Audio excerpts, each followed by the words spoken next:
Hey everybody, it's kind of late here. I'm going to make another quick video. I'm watching a program about leadership in the household, dealing with fathers not actually being the leaders. And I've got to tell you, unfortunately, my father was just about everything that they're showing on TV right here. It's amazing because I relate to all these guys. And although I'm 61, don't look my age, but it'll probably catch up to me. But I understood what these guys went through. My father was horrible. He was a nightmare. He was not somebody you wanted to be around.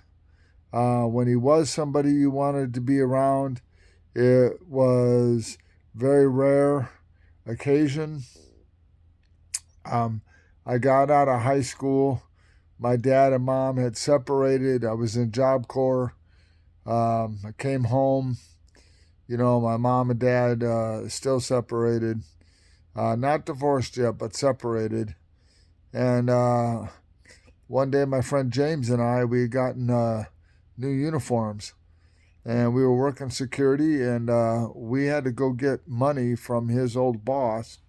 And his old boss lived like right down the road from where we were going. Well, right down the road from my dad. I'm sorry. So right down the road from my dad, he was like four condos down, and we're driving over there, and I see my dad's vehicle there, and I'm telling my friend about us going over there to show my dad. Now, mind you, okay, I'm going to share this. My dad was already dead. He had died the night before. But as we're driving, I hear this voice telling me not to go see my dad. Perfect voice, as if my friend James is talking to me right now. Just like I'm talking to you, you hear and you see me. That's what I felt. And I looked over at my friend James and I said, "What are you doing, man? What's going on?" And he goes, "What do you mean?" And I said, "I heard you say, don't go see my dad." He said, "I never said that." We keep driving a little ways, and again, the voice says, "Don't go and see your dad." Now, I keep looking over at James, and I'm like, "I know you said something." And he's like, "No, I didn't." And I said, "Well, you're on drugs or something, and you just don't know what you said." Now, again, it was plain as day. I heard it plain as day. And then we keep driving. We're getting a little bit closer.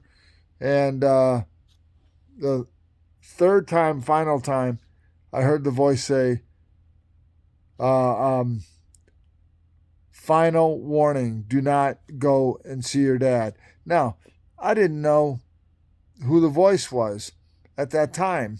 Okay. So I said, "Hey, you know what? My dad doesn't really like me, anyways.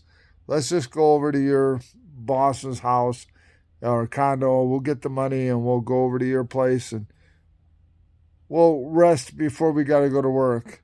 So we did that, right? And then as I'm over at his house, my friend James, I'm lying down and we're trying to rest, and the phone rings, and my mom's friend Mary is coming to get us.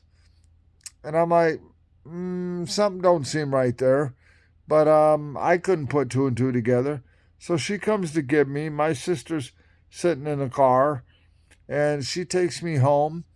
And my mom takes me down into the basement. Now, before I tell you or go on with where I'm at, um, my mom earlier had gone to this bar. It was called the Mine Shaft. She'd gone to this bar, got inside, saw two guys there, didn't know them. They were young guys. Told those two guys they needed to come with her. Now, one guy looks at the other one and says, "I'm not going with her. She's got to be whacked out crazy." The other guy says, "No, I think there's something wrong. We need to go." So they go with her. They get in a car. They drive over to my dad's condo. They can't get in the front way, so they break in the back. Those two guys go into the bedroom. they found my dad lying there with a bullet hole through his head. Those two guys didn't know my mom and dad, even though my mom and dad frequented that bar, because I had been inside that bar too. Okay? So those two guys don't know them from Adam and Eve or Moses or whatever, and they walk in there and they see that, they got to live with that the rest of their life, seeing that. Eventually, my mom went in, she pushed her way in there. She saw my dad dead. Now, it wasn't until I accepted the Lord at my job inside of an elevator, and I did. I think one of my other videos does explain that, okay, because I've made a few videos.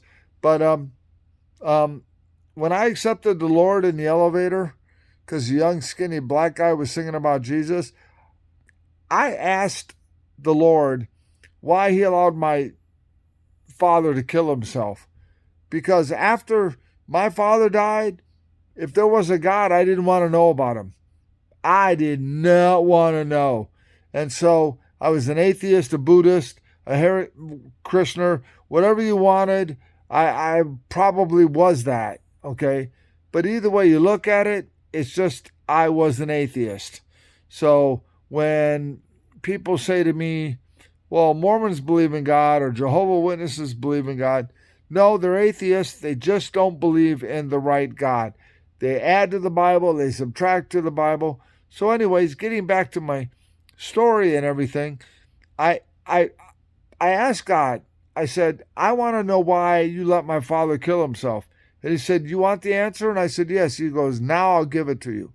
He said, there's only one person that can tell you the answer. And I'm thinking, one person? This is ridiculous. What do you mean one person's going to tell me the answer?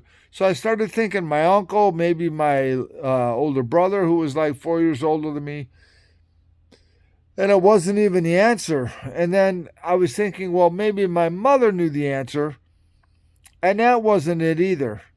So I'm sitting there and I'm not going to get it because God knows it. He says, the only person that can tell you that is the first person. And I'm like, okay. And then he says, Adam.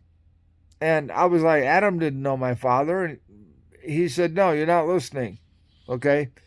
Adam was in charge of who? And I said, Eve. Okay. Who ate from the fruit first? Eve. Okay. Was she guilty? Yes. Okay. Was she guilty first or second? Well, I said first because she ate from the fruit first. No, she was guilty second. And I'll tell you why, God said. Because Adam was in charge of Eve. It's the only command he had for Adam. Just be in charge of Eve. That and the fact that, I'm sorry, maybe two commands. Not to eat from the fruit of the truth of the tree of truth and knowledge. And what does he do after she eats it? He eats it as well. And what happens? They get banished out of the Garden of Eden. Okay? So the answer finally comes to me, and it's 2 words. Okay? 2 words. So I'm going to leave you with that, and I hope somebody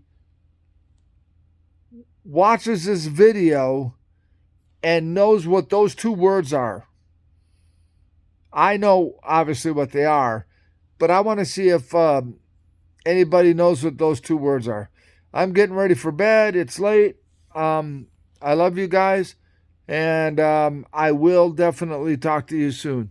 All right, God bless, guys.